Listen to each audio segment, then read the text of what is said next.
sombra del tejado, al compás del galopar, se comienzan a acercar. La memoria es la vida, siempre llevada por grupos vivientes, en evolución permanente, abierta a la dialéctica del recuerdo y de la amnesia inconsciente, susceptible a largas latencias y repentinas revitalizaciones. Para marcarle sus ancas han llegado los arrieros.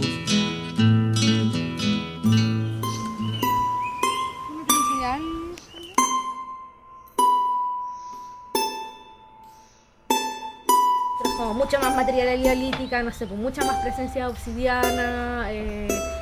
La presente investigación es realizada por un equipo interdisciplinario compuesto por una arqueóloga, un antropólogo y un historiador, quienes se dan a la búsqueda de las huellas en la memoria de las comunidades conocedoras del paisaje, acerca de los grupos chiquillanes que posiblemente habitaron el paisaje precordillerano de la región de O'Higgins.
Yo por lo que he visto, más bien me he dado cuenta de que acá en la comuna muy poco se ha hablado de ello. No sé por qué, pero no ha tenido importancia. La verdad, poco, porque antes no se conversaba de Cruz Chiclán ni nada más. Al igual que el agua del río La Leonera cambia con su flujo, la memoria de quienes hoy habitan las comunas de San Francisco de Mostazal y Codegua, en particular la zona precordillerana en la cual éstas se emplazan, se modifica en cada conversación y en cada objeto testimonio de su pasado. Una huella va quedando al pasar.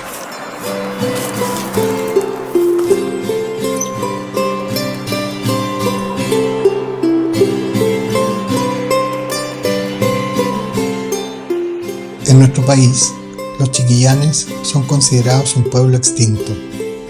Existe poca información que permita una impresión detallada de sus costumbres y saberes. Así, los y las habitantes de las comunas como Codegua y San Francisco de Mostazal los identifican con distintos referentes actuales, pero también con un pueblo prehispánico que posiblemente habitó el territorio precordillerano.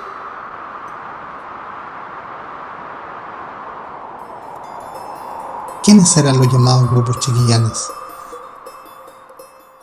Lo que es el material documental, vamos a revisar, digamos, ciertas citas de algunos historiadores, de algunos escribanos de la época, que nos permiten conocer algunos pequeños aspectos sobre los chiquillanes, su movilidad a través de la cordillera, la precordillera.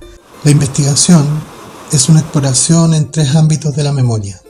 El primero, el estudio detallado de las fuentes escritas en donde se menciona grupos culturales antiguos.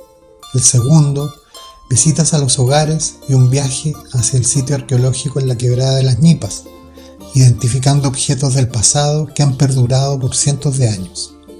Y el tercero, un mapeo de los caminos precordilleranos y entrevistas en hogares para conocer la narración y los saberes del grupo que mantiene un vínculo estrecho con la naturaleza precordillerana.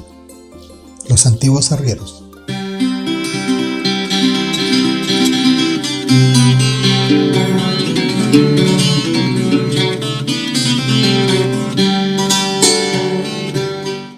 La precordillera de la zona central de nuestro país constituye uno de los 5 lugares del mundo donde se reproduce el bosque esclerófilo. Este bosque, que mantiene la humedad y protege el suelo de la erosión, es llamado así por las duras hojas de sus arrayanes, boldos, queyayes, peumos, entre otros ejemplares que gracias a esta adaptación mantienen la humedad durante periodos secos prolongados. Habitan aquí especies como la lagartija café, el loro tricahue, abejas, tiuques, queltehues, el cóndor. Las antiguas nevadas hacían que el puma bajara de las alturas por alimento, dando nombre así al río y al poblado La Leonera. Bueno, yo de chico que ando por los cerros, trabajando, viendo animales. Y trabajamos haciendo carbones 2 años. Y después nos vinimos a trabajar más abajo ya a sembrar. Yo trabajé profesora. Acá dentro de la comuna estuve todo el tiempo. Mi oficio mío, bueno, yo fui campesino. Y he trabajado en todas las cosas del campo, cuando niño. Después, a los 18 años, yo fui a trabajar en la lechería allá arriba, en Larraín. Fui jefe de lechería, hacía todo ahí, hasta veterinaria, al fin terminé. ¿Dónde nació? Yo nací en La Leonera y me crié en La Leonera. En ese tiempo era el Peral. El fondo del Peral. El fondo del Peral. Y ahí trabajaba mi papá. Cuando él se casó, vivía en otra propiedad de otro fondo. Y ya después él se casó y se fue estaban recién ellos formando ese terreno para trabajarlo. Era don Alberto de la Raza. Sí, yo conocí casi toda la cordillera, pero no toda, pero me faltó todavía. Y ahora ya viejo, ahora menos voy a conocer. ¿Es tan grande? Sí, pues. Yo que llegué, que yo conozco la cordillera desde el año 65. Si venimos por puntos, aquí tendríamos que poner la Loma Rabel, aquí tenemos que poner... Rabel? Sí, esta es la Loma Rabel. ¿Y dónde ha vivido toda su vida usted? Aquí, pues. Nací en una casa que está ahí al frente, porque es de un fondo, donde mis papás trabajaron en ese fondo muchos años. Yo agricultor, ahora no, porque la agricultura se fue a las pailas. Claro. Terminaron la vida útil. Sabía mucho, yo palacial, ¿cómo usted ya me decía, ¿cómo lo hace usted? Yo lo hago así, no, esto se hace así, me decía, ¿me entiendes? Yo mismo tuve un amigo que le decía yo, ya estaría pillado este caballo. Que la experiencia que ustedes tienen en la cordillera nosotros no la tenemos y es muy poca gente la que va quedando que la tiene. Elijamos un punto de partida y partimos caminando, digamos, con la imaginación desde donde ustedes me digan. Sapolio que llama. ¿Así se llama, le dicen a la cueva? Sí, pues, Sacan eso para fregar la olla, con la arena que saca raspado de las ollas, para eso lo llevan la gente. Actualmente creo que es un problema a nivel nacional o del sector centro-sur de nuestro país, que es el tema de parcelaciones. Parcelaciones agrícolas, que hoy en día pasan a ser parcelaciones habitacionales. Hay un desarrollo demasiado rápido de lo que es el urbanismo y se está perdiendo un poco la historia local, no más allá de 30, 40, hasta 50 años. Y por el tema de construcciones o cambios de uso de tierra se está perdiendo la historia de cientos, incluso de miles de años. Hemos tenido ya interacción con algunos tipos de proyectos con impacto medioambiental. 5 siglos de vivencia. Su papá se dedicaba entonces, cuando llegó aquí, se dedicaba a cultivar, a la ganadería. A la ganadería. ¿Y sus hermanos qué ciencia tiene hermanos? Sí, mis hermanos más, la mayoría vivió cerca de mi papá, al lado de mi papá. pero falleciendo mi papá, se dividió y la mayoría vendió. ¿Cuántas paradas hacían para allá, por ejemplo?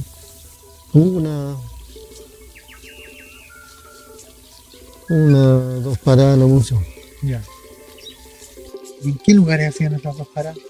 La primera parada era en la huerta del Espino, ¿no? La nombrábamos ahí. Se toma un... Claro, ahí hacía un juego, tomaba té. O la mayoría era té porque siempre uno iba de madrugada. El cura le nombraron ahí porque en esos años se hacía una vega grande. Y ahora está seco eso, ¿no? Como que no hay vega. Mira, ahí vivieron los jesuitas en la casa que ahora es hotel. Chita que le metían cuco los curas a la gente. Hoy día los curas vendieron y la gente ni se acuerda de ni una cosa. ¿Y usted ha escuchado o vio así rucos o ranchos que le dicen como vivía la gente antes? Sí, ¿Sí? Eso que hacían con ramita y barro. Sí, pues. De hecho, nosotros, cuando llegaron, yo tenía 1 año, llegaron a un ruquito de eso. Cuando era guagua. En el Peumo grande, que le llaman Peumo, que todavía existe, el Peumo es milenario acá. Hacían puras ranchas de paja. Faltaban 4 postes y hurcones y una vara y arriba le ponían unas ramas y pues hojas, y cuánto llamé, paja de trigo y así hacían. Ranchas, sí. Un rancho. Claro, igual que los indios, pues sí, los indios como bien. Pero después usted vio otra gente, otras personas viviendo así también en ruquitos. Sí, vi personas viviendo. ¿Acá en la zona? En la zona, sí, para arriba, sí. Porque ahí la gente se dedicaba mucho a hacer carbón. ¿Y los hornos de carbón que estaban por ahí, que en ese momento se hacía también harto carbón? Sí, pues se hacía carbón también en esos años. Se hacía carbón ahí mismo, ahí por los Lavines, y yo mismo también después el pastor me dio para limpiarle pedazos así, porque le plantaba bosque yo a ellos. Claro. Como que esas van así como por dentro del cerro, claro. y tiene como una chimenea que sale sí, por arriba. Claro. Sí, por las cuevas, que se yo, le tienen arriba y le tienen por los lados, le tienen por los lados donde está la orilla del cerro, ¿sí? Ahí le hacen unas soneras que llaman. Aquí una sonera más o menos así, osa más allá y osa allá, más con más. ¿Eran como los piraderos esos? Sí, pues. Y vas para acá a la barriga, venían unos hoyitos así en el horno. Y cuando ya se va cociendo las maderas, van azulando. Y arriba tiene un boquerón así más o menos un boquerón, porque ahí se le hace fuego. Y ahí va el fuego esparramándose. ¿Y la cruz del muerto? Está mucho más arriba ya. ¿Y eso es porque murió alguien ahí? Yo creo, porque si hay una cruz ahí. Pero no se sabe de qué. Guachuchero tiene que haber sido de antes, murió ahí. ¿Guacho? Guachuchero. ¿Sabes lo que es guachuchero? No. Ya. Los que llevan el vino, el whisky, la aguardiente para allá, para arriba, para allá, venderle a los mineros. Y estaba prohibido, entonces ya en Macho y en Cutas, pues en Cutas de estas de cámaras de auto, ahí lo estaban ahí, siguen con la Cutas. ¿Qué llevaba para vender arriba? Allá había huevos, quesos, gallinas, lo que hay para vender. Y ¿a quién les vendía?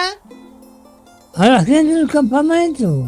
Los primeros trabajos míos fueron de pajarero, que llamaban, cuidaban corriendo los pájaros de los potreros que no se comían el trigo. De voleo así ¿Con qué se hacían? ¿Cuánto se llama? Con una correa y en vez de esta otra elástica, la otra se tiraba nomás, soltaban y iban más lejos a darle la piedra. Mire, el pajareo, ¿cuánto se llama? Hacíamos una onda de cáñamo así con una... ¿El cáñamo?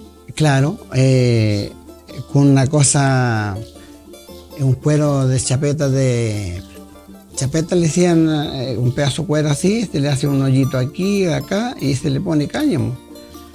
Y uno con una laza y la otra suelta así, pues. Y esta se largaba, se ponía así y una se largaba y esta quedaba a pescar acá. Y pegaban un petardo fuerte con un balazo en las boleadoras estas. Y ahí se iban los pájaros, pero nosotros tirábamos las bandadas, sí, pues.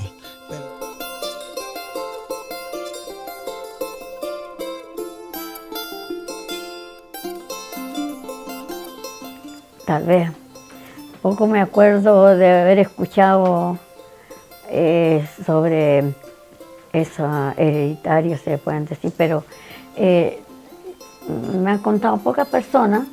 Mi abuelito, por parte de Valdivia, llegó solo acá, a La Leonera, a este sector. No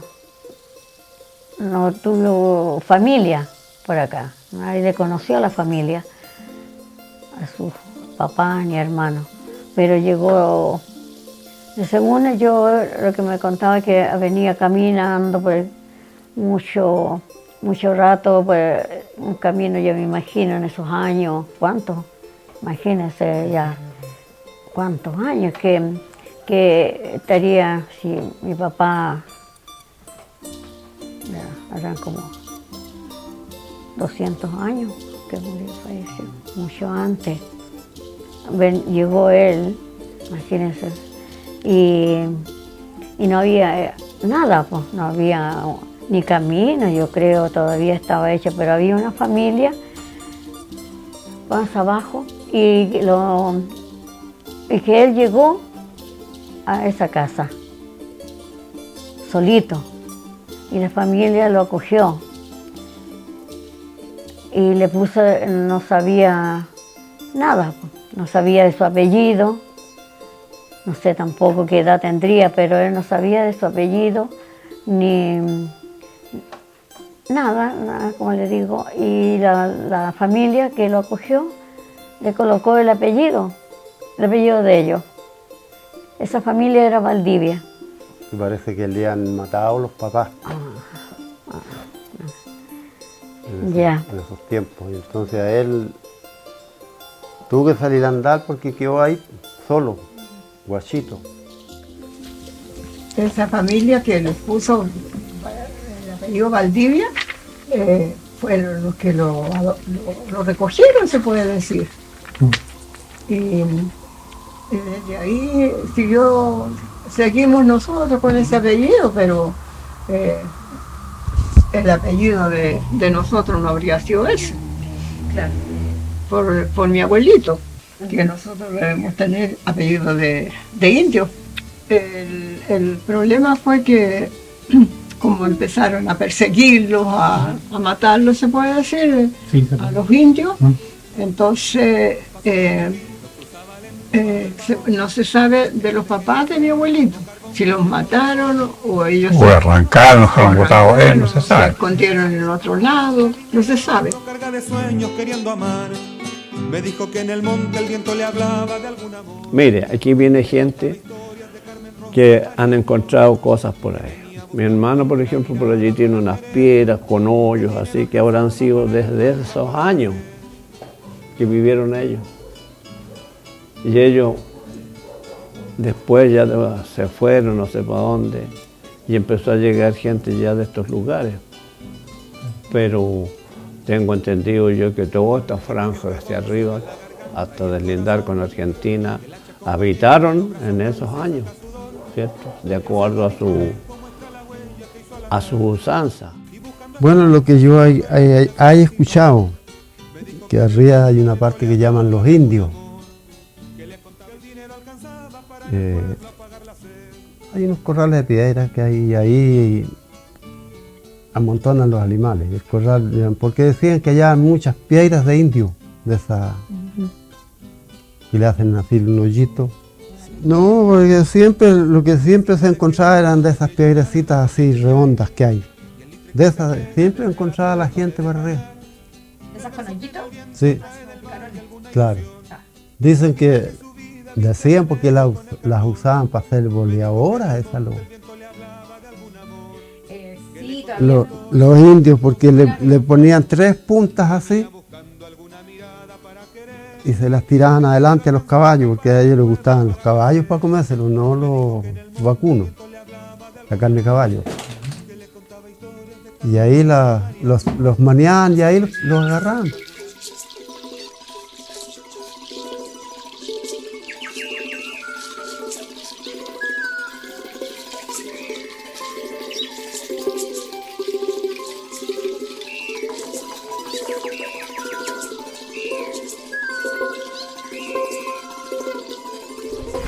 Bueno, estamos entrando al Museo Escolar Laguna Tahuatahua, donde nos recibirá Ignacio para presentarnos el depósito de la colección arqueológica y también un recorrido por el museo.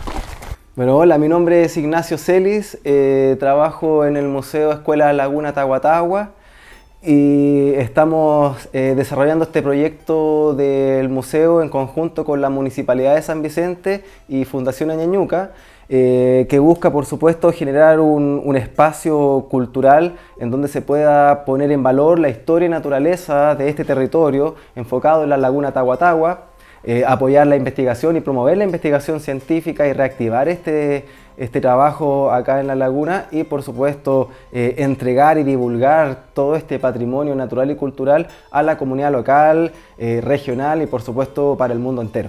Nosotros en el proyecto que estamos desarrollando, que es la búsqueda de los chiquillanes como una etnia, ¿no?, que habitó posiblemente la zona de la Leonera, en la precordillera de Codegua y San Francisco de Mostazal, uno de los hallazgos que nos ha llamado la atención es la gran cantidad de piedras horadadas que tienen las comunidades, las familias. Están en sus casas y las guardan.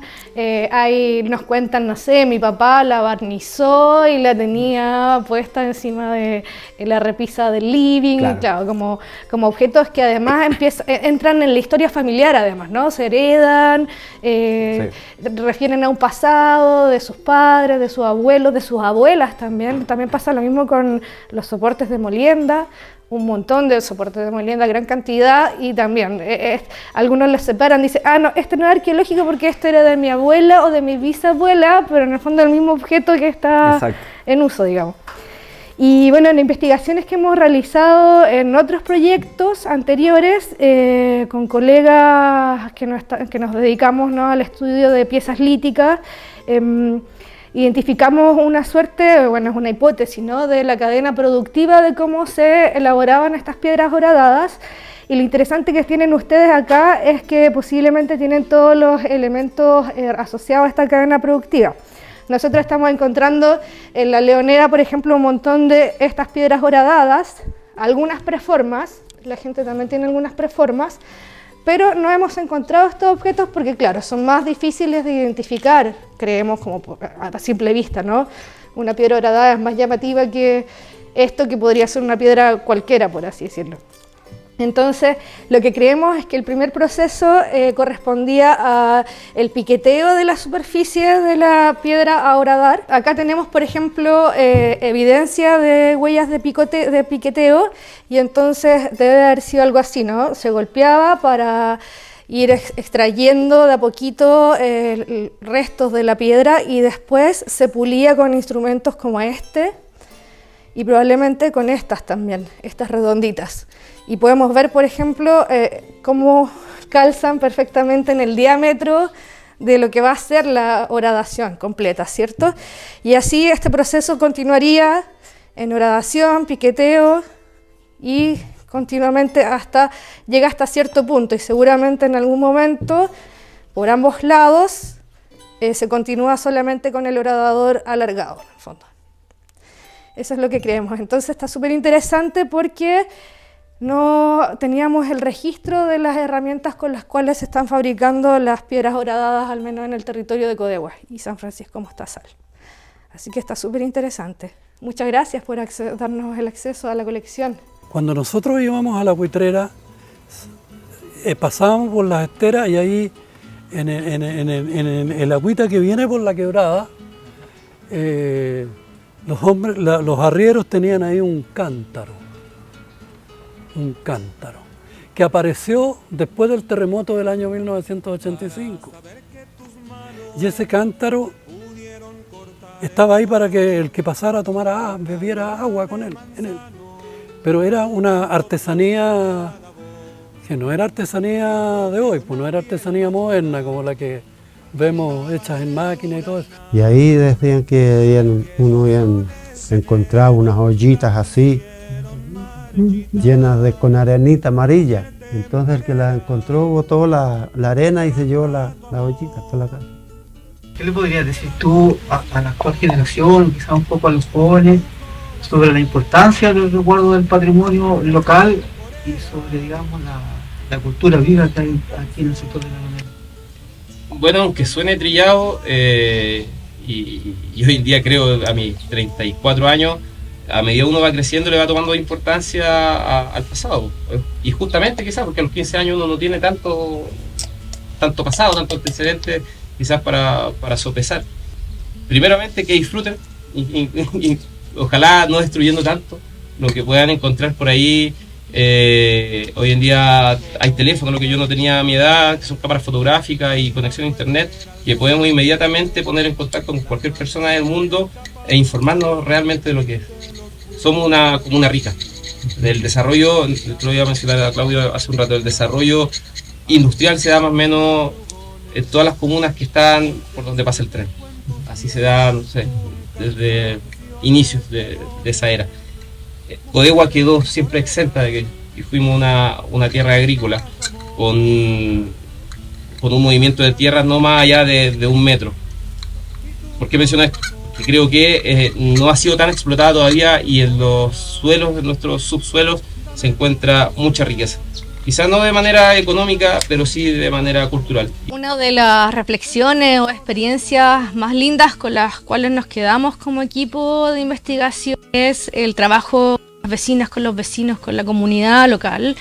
Y en ese trabajo que implica una confianza en el sentido de que ellas nos abren las puertas de su casa, y no solo de su casa, sino de su historia familiar, de sus historias personales, de hitos, de recuerdos, pero también de fotografías, de escritos, de preguntas, de reflexiones, de objetos, ¿cierto? Objetos muy antiguos o no tanto, pero que dan el testimonio de generaciones y generaciones en el habitar cordillerano de Codegua y San Francisco de Mostazal. En general, lo importante, digamos, de esto es poder reconocer a los chiquillanes como un pueblo originario, independiente de que hoy día no exista en nuestro país, a diferencia, digamos, de ese reconocimiento que sí se hizo en la Argentina, es poder reconocerlo y revalorarlos como un pueblo importante que estuvo